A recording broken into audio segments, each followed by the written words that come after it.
Menteri Kelautan dan Perikanan Susi Pujiastuti menyaksikan penenggelaman kapal motor penangkap ikan FV Viking di pantai timur Pangandaran, Jawa Barat Senin kemarin.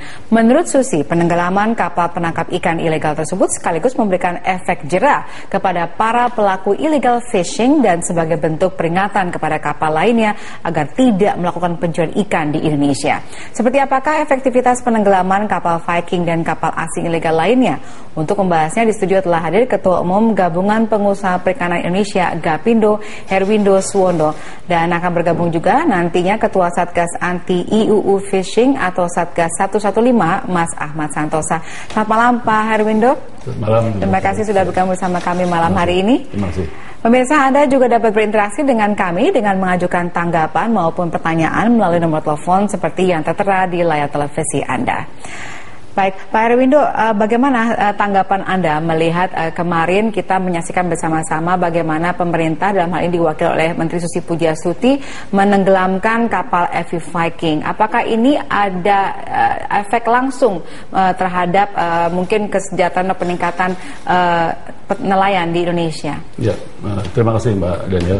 Memang kita setuju sekali bahwa usaha daripada KKP, khususnya Menteri Susi Pujiastuti, untuk melakukan tindakan illegal fishing, terutama juga membasmi illegal fishing, terutama menenggelamkan kapal-kapal yang telah kemarin itu telah ditenggelamkan, dan mungkin ada 120 lebih yang sudah ditenggelamkan.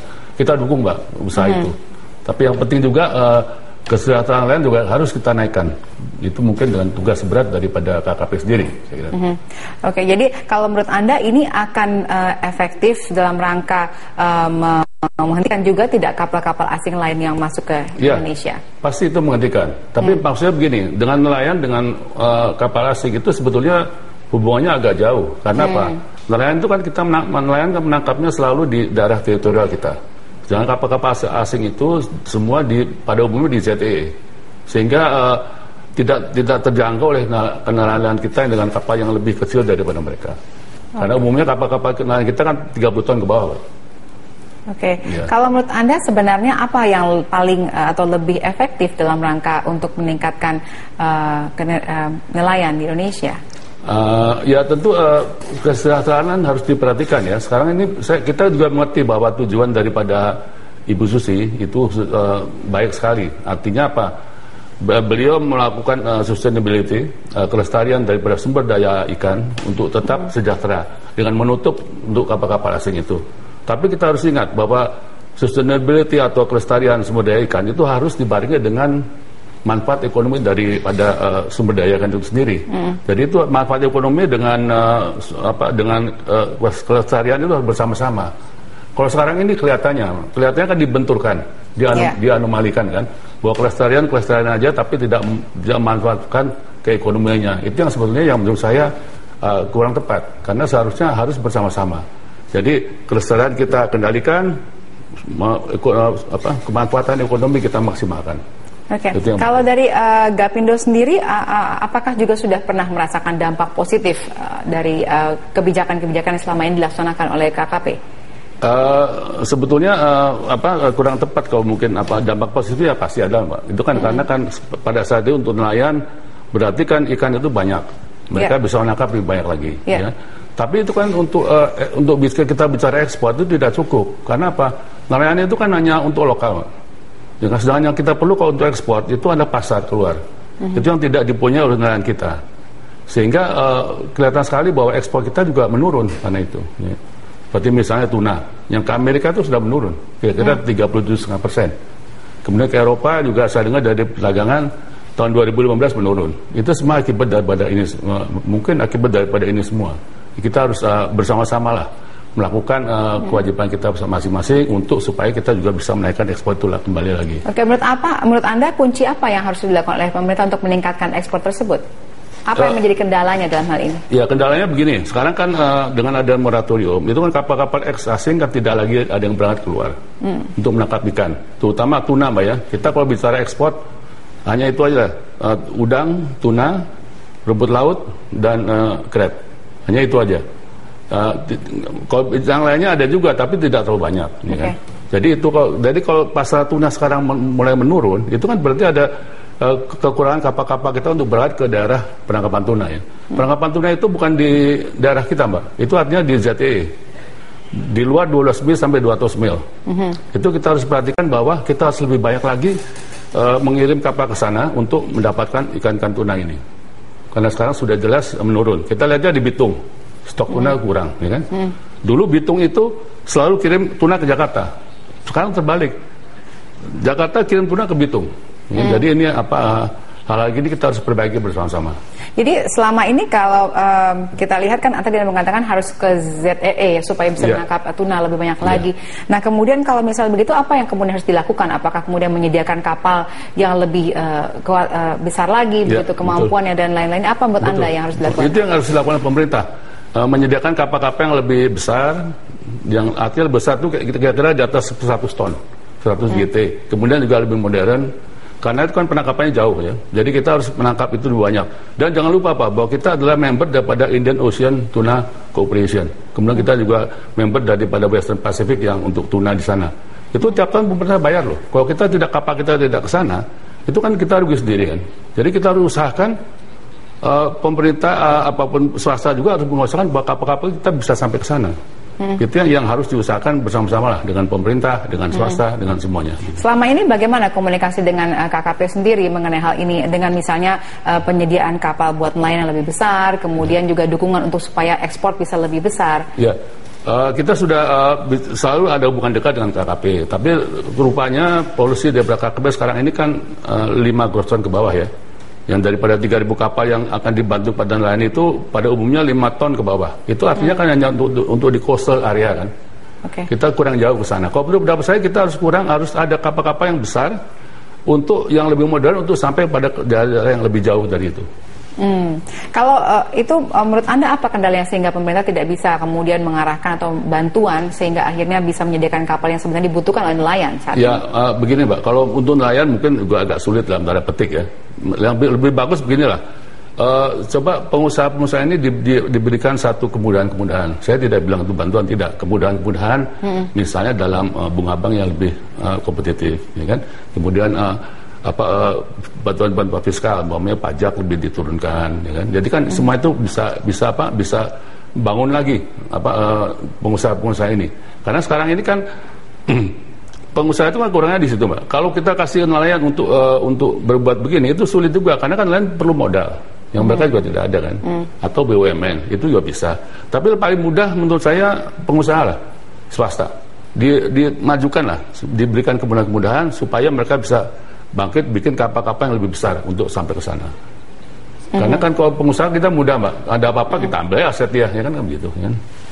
Selama ini apakah kemudahan-kemudahan yang tadi Anda sempat sebutkan seperti misalnya biaya bunga yang rendah itu sudah ataupun belum tersedia sama sekali? Dari dulu memang tidak ada bantuan khusus untuk kita. Itu yang saya sampaikan juga. Jadi sepertinya seolah-olah pemerintah itu membuat swasta itu untuk bekerja sendirian, ya kan? Itu dari dulu gitu, dan belum kita rasakan bantuan pemerintah itu. Tapi untuk nelayan mungkin banyak Pak, itu saya akui. Jadi lebih fokus kepada nelayan daripada ke pengusaha sendiri. Kalau menurut Anda sebenarnya harusnya pola kerjasama seperti apa? Ya mungkin dulu ada kalau pengusaha begini, kita kalau bicara ekspor, itu hanya tuna aja yang bagus. Ya. Kalau nelayan di dalam negeri itu kan penangkapannya kan hanya ikan-ikan campur. Yang kurang punya nilai komersial.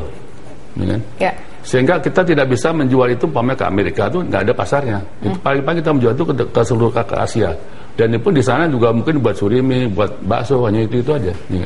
Jadi yang punya nilai tambah lebih ya itu tuna. Nah kalau misalnya tadi Anda mengatakan kan ini dalam rangka meningkatkan ekspor. Nah bagaimana dengan dalam negeri sendiri kondisinya saat ini? Apakah dengan misalnya penenggelaman kapal-kapal asing tersebut juga bisa membantu untuk mensuplai lebih banyak lagi ikan kepada warga negara kita? Saya mengerti. Ya begini, jadi sebetulnya hubungan langsung tidak ada antara penenggelaman dengan suplai ikan dalam negeri. Karena suplai ikan dalam negeri itu semua dipasok oleh nelayan. 75% dipasok oleh nelayan. Jadi umpamanya nelayan Tegal, dia mendaratan di Tegal, ya kan? Dan Cirebon di Cirebon, di Ambon. Jadi supaya untuk makan kitanya itu aja. Itu kira-kira jumlahnya 4,2 juta ton. Sedangkan produksi kita 5,8 juta ton, ya kan? Kapasitas penangkapan kita hanya 6,7 juta ton per tahun. Oke, jadi dengan adanya penenggelaman kapal-kapal asing yang ilegal ini, menurut Anda akan lebih berdampak kemana? Lebih berdampak kepada kedaulatan kita, bahwa kita betul-betul berdaulat di negara kita. Sehingga pihak asing pun tidak berani masuk ke dalam kita. Lalu bagaimana dengan perekonomian sendiri? Efek dari misalnya nelayan ataupun orang-orang yang bergerak seperti Anda, pengusaha di sana? Ya, itu begini Mbak, maksud saya ya, seharusnya pemerintah itu juga untuk tadi seperti yang Mbak kuadrkan kan dengan kapal-kapal ilegal ini kan banyak yang masuk kemari, sehingga banyak yang mencurikan umpamanya kan. Itu seharusnya selama ini kan pendekatan kita adalah pendekatan security. Artinya apa? Selalu kita berpatroli aja kan ke situ. Itu menghabiskan biaya yang besar. Kenapa kita coba merubah mindset kita, ya kan? Dengan pendekatan ekonomi. Artinya apa? Kita berdayakan, itu tadi yang saya bilang, di dunia swasta. Untuk mereka bisa membangun kapal-kapal yang besar untuk bergerak ke daerah JTE. Karena kalau ada kapal-kapal bendera Indonesia di JTE, itu orang asing tidak akan masuk. Dengan sendirinya mereka tidak akan masuk. Baik, terima kasih Pak Herwindo untuk informasi Anda. Kami akan jeda sejenak, kami akan kembali berbincang dengan Anda sesaat lagi. Pemirsa, kami masih mengundang Anda untuk bergabung dan berpartisipasi dalam dialog ini dengan menghubungi nomor telepon yang tertera di layar Anda saat ini. Kami akan kembali usai jeda.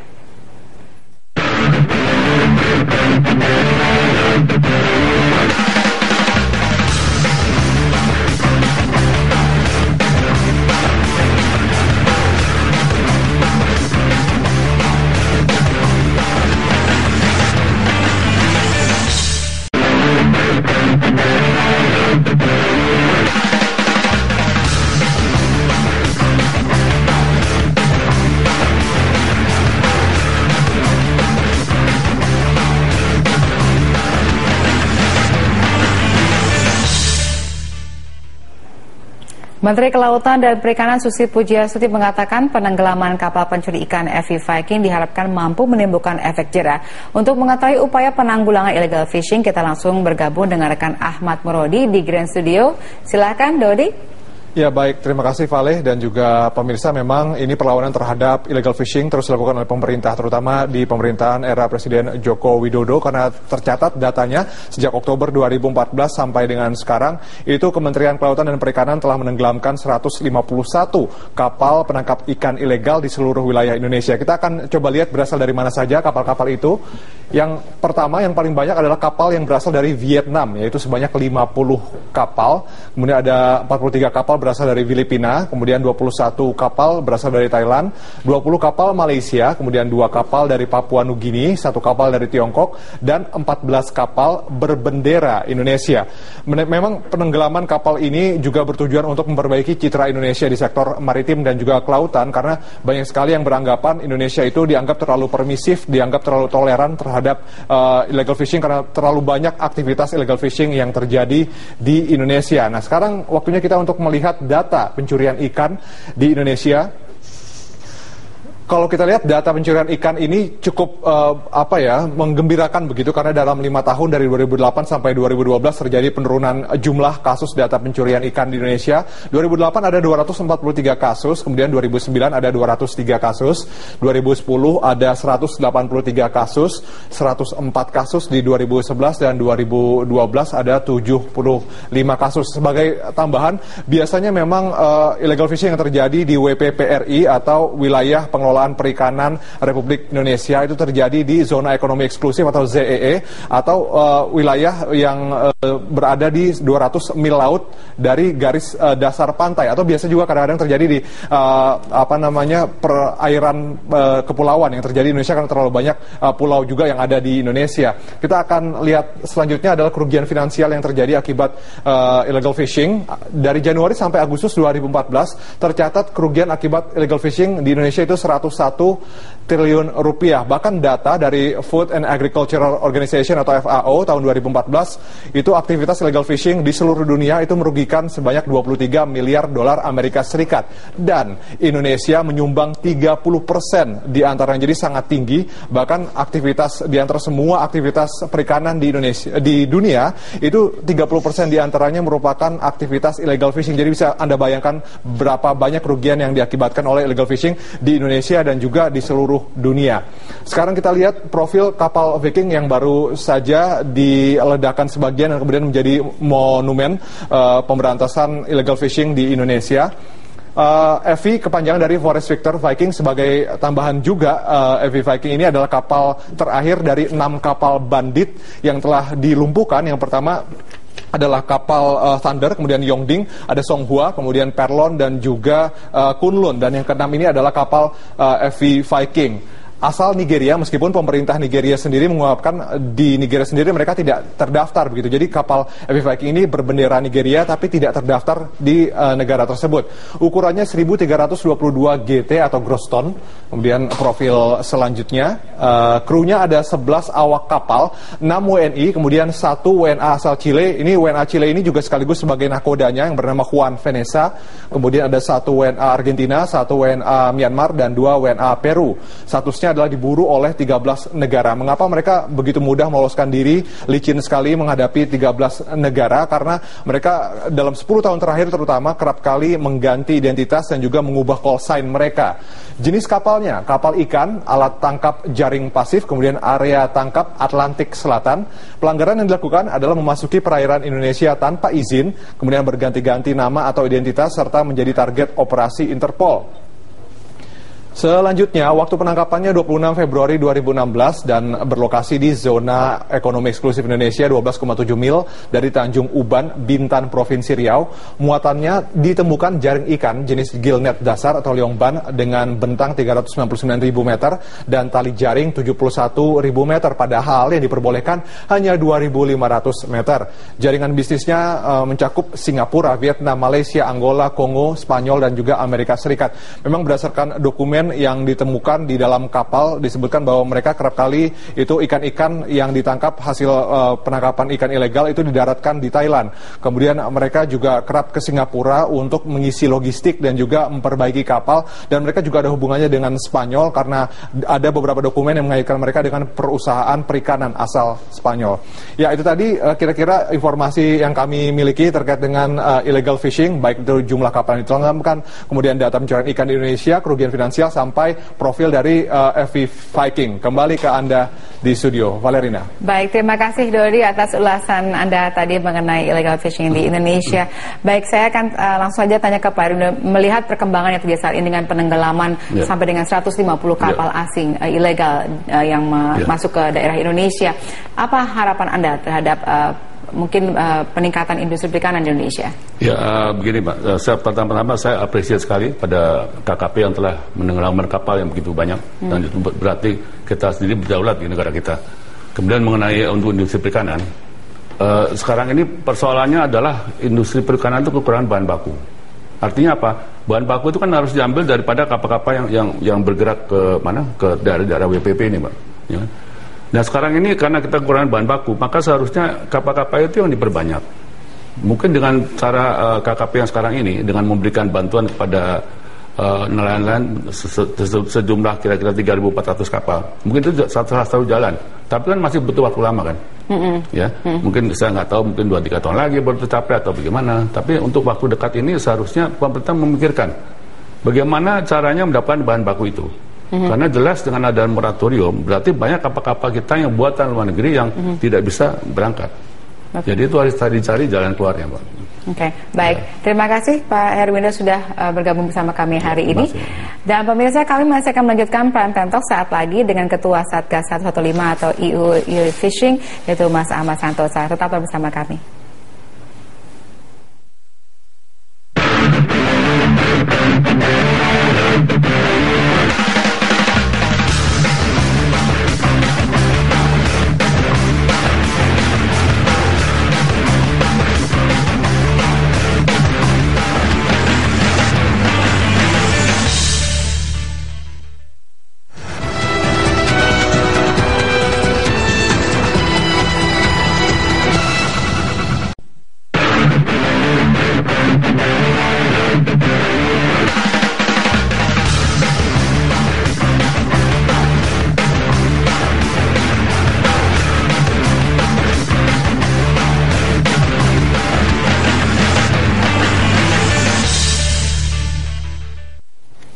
Ya, kembali kita lanjutkan Prime Talk hari ini dan sekarang sudah bergabung bersama kami Koordinator Staf Khusus Satgas 115 KKP, Mas Ahmad Santosa. Pak Ahmad, apa kabar?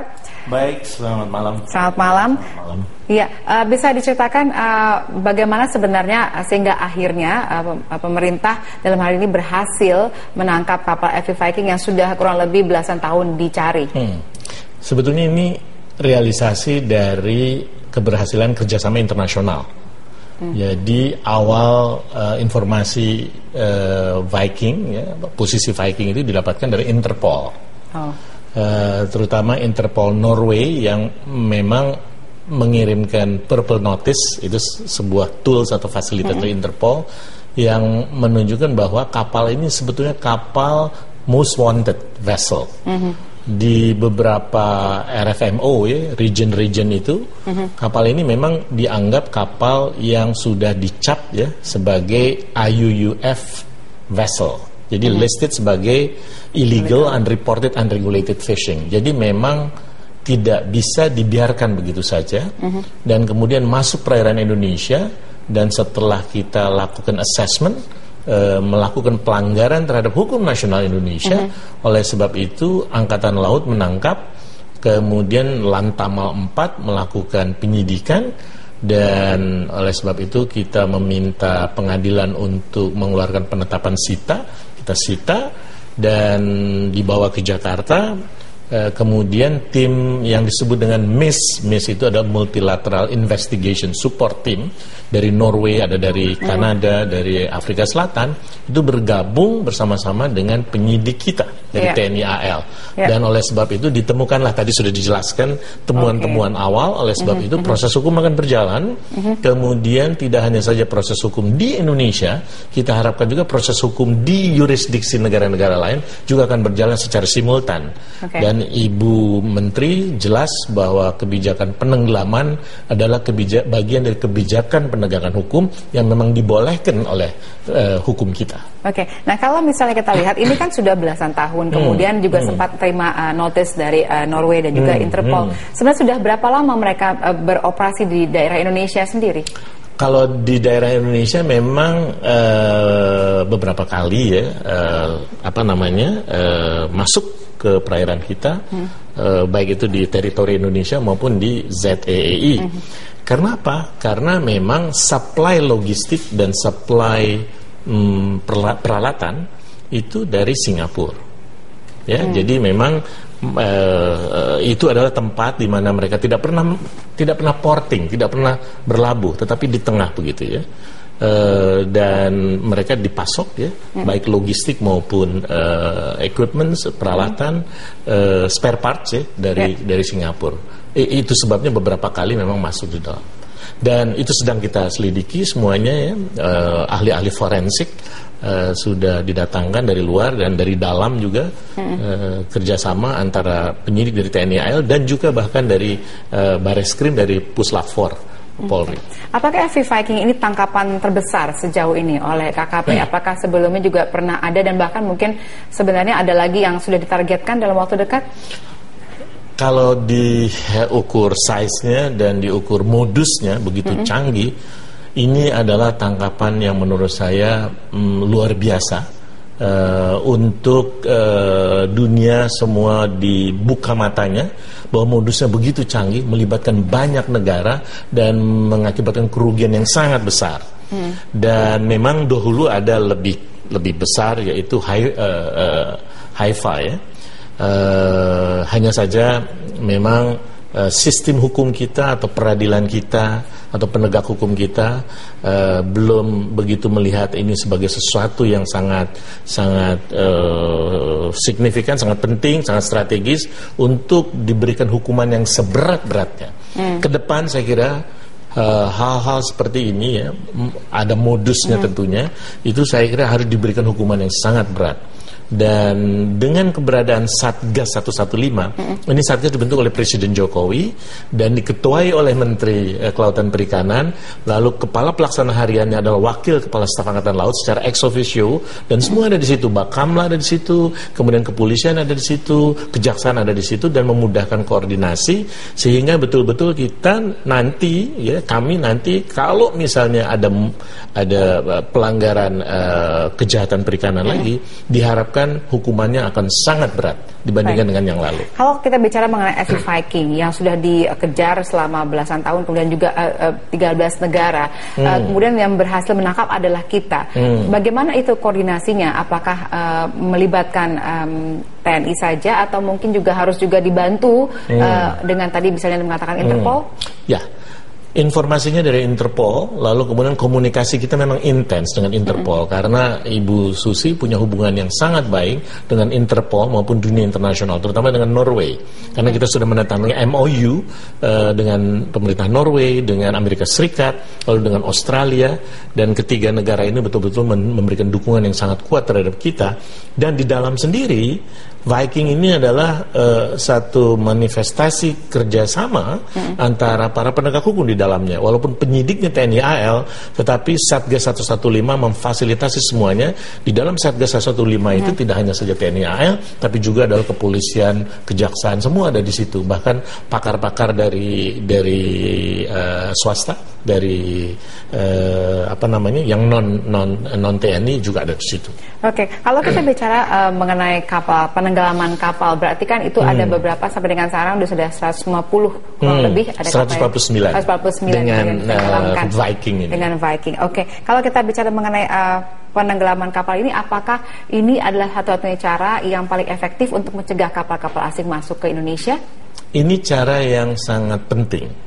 Ini kebijakan Presiden, kebijakan Ibu Susi, tetapi ini tidak satu-satunya cara.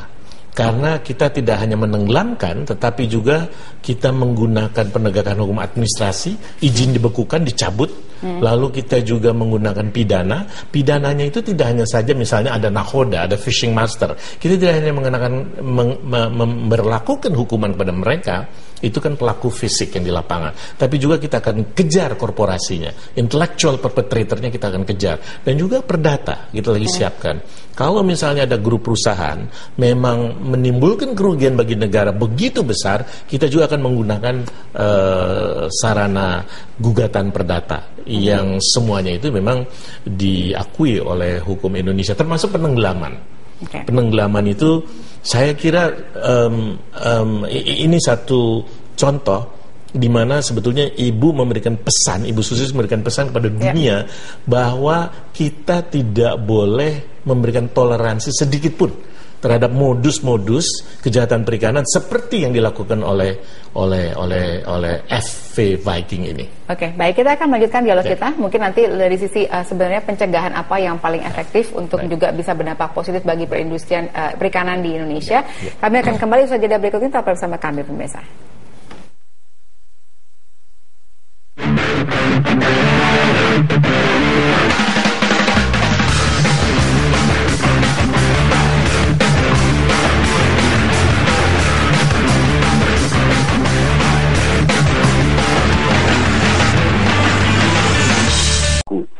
Jadi artinya begini, di samping kita tentu menjaga di laut kita, yaitu sumber daya alam yang ada di laut, itu seperti ikan, dari perampokan oleh kapal-kapal asing, kita juga harus membuat kebijakan yang melahirkan kebijakan yang dimana orang-orang kita itu bisa hidup dari sini. Karena kalau industri perikanan itu macet juga karena bahan baku tidak ada, maka menurut saya itu akan berakibat juga sangat serius bagi kehidupan banyak nelayan dan juga pekerja-pekerja di industri perikanan itu. Oleh sebab itu kita menghimbau Ibu Menteri ini bukan cuma sekedar melakukan penenggelaman, harus ada kebijakan-kebijakan lain yang mendorong pertumbuhan industri perikanan di Indonesia. Dengan demikian akan terasa lebih baik bahwa di satu sisi kita menjaga kedaulatan kita, tetapi juga di sisi lain kita meningkatkan kesejahteraan para nelayan dan pelaku-pelaku di industri perikanan di Indonesia ini. Barangkali itu komentar saya. Terima kasih.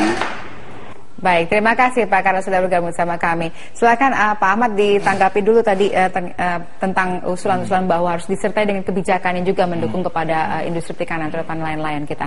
Ya, jadi kebijakan dari Kementerian Kelautan Perikanan, terutama kebijakan Menteri ya, bahwa berangkat dari analisis dan evaluasi yang kita lakukan terhadap 1.132 kapal X asing, itu 100% semuanya melanggar aturan.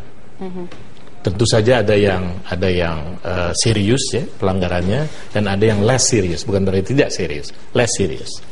Dan oleh sebab itu berangkat dari ini semua, maka kapal X asing sudah ditegaskan berkali-kali tidak ada lagi di Indonesia atau tidak boleh dioperasikan kembali. Kenapa? Kapal X asing itu tidak hanya saja terkait dengan pembuatannya di luar negeri, tetapi juga kalau dibilang kapal X asing selalu terkait dengan genuine ownership-nya, jadi kepemilikan yang sesungguhnya. Kalau boleh dibilang tuh pengendalinya itu di luar negeri. Saya mengatakan pada umumnya. Nah, disitulah illegal, unreported, unregulated mulai kelihatan sekali muncul di sana. Dan Indonesia menurut data Bank Dunia itu dirugikan per tahun adalah 20 miliar US dollar.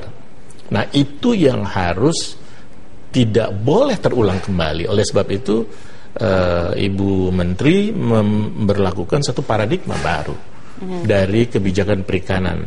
Yang pertama adalah berdaulat ya, harus mendasarkan pada prinsip sovereignty, kedaulatan. Yang kedua keberlanjutan, dan itu penting untuk menjaga daya dukung ekosistem kelautan kita. Dan yang ketiga adalah prosperity, ini penting. Pada saat booming kapal X asing, tidak ada efeknya terhadap nelayan-nelayan kecil. Dan sekarang nelayan-nelayan kecil bisa kita lihat bahwa akses terhadap sumber daya ikan jauh lebih mudah. Ya, tetapi memang banyak orang mengkritik ekspor berkurang dan lain sebagainya. Saya kira kita tidak bisa membalikkan tangan seketika, tidak bisa dalam satu malam semuanya berubah. Ini adalah suatu transisi untuk menuju satu paradigma baru, di mana 3 prinsip itu, satu sovereignty, keberlanjutan, dan prosperity atau peningkatan kesejahteraan bagi nelayan kecil terutama, itu menjadi satu penekanan ke depannya. Nah, jadi menjawab yang tadi disampaikan oleh Pak Karel ya, kalau tidak salah ya, bahwa kebijakan pertama adalah kebijakan kapal X asing tidak ada lagi, mendorong pengusaha perikanan Indonesia yang bertanggung jawab ya. Jadi kalau IUUF, illegal, unreported, unregulated, yang ada sekarang ini adalah nanti legal, reported, dan regulated. Kita harus pastikan itu terjadi.